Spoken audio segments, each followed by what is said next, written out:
10 நாள்ல 3 கிலோ குறைக்கவும், உங்க தொங்குற தொப்பைய சட்டுன்னு சுருக்கவும், இந்த மாதிரி மார்னிங் பிரேக்ஃபாஸ்ட் செஞ்சு சாப்பிட்டு பாருங்க. வெயிட் லாஸ் கூட உங்க தொப்பையும் குறையிறத நீங்களே பார்ப்பீங்க.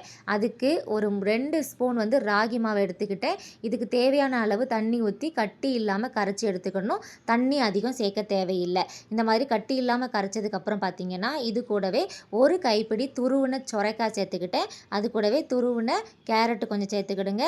ஒரு கைப்பிடி அளவுக்கு பல்லாரி சேர்த்துக்கிட்டு, கொஞ்சமாக இஞ்சி ஒரு துண்டு அளவுக்கு இஞ்சி நல்லா துருவி சேர்த்துக்கோங்க. காரத்துக்கு தேவையான அளவு பச்சை மிளகா, கொஞ்சமாக கருவேப்பிலை கொத்தமல்லி சேர்த்துட்டு தேவையான அளவு உப்பு சேர்த்து நல்லா மிக்ஸ் பண்ணிக்கோங்க. தண்ணி கம்மியாக வச்சுக்கோங்க. சுரைக்காயில் உப்பு சேர்த்த உடனே தண்ணி விட ஆரம்பிச்சிரும். இந்த டைமில் நீங்கள் முட்டை சேர்க்கணுன்னா சேர்த்துக்கோங்க. நான் இப்போ முட்டை சேர்க்கல.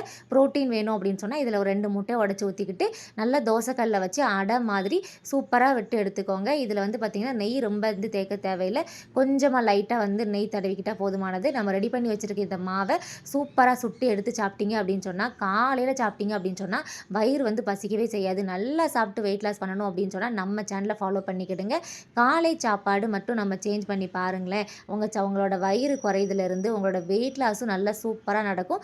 10 நாளில் 3 கிலோ நான் குறைச்சிருக்கிறேங்க. வெயிட் லாஸ் டிப்ஸ் வேணும்னா வெயிட் லாஸ் டிப்ஸ் அப்படின்னு சொல்லி கமெண்ட் பண்ணுங்கள்.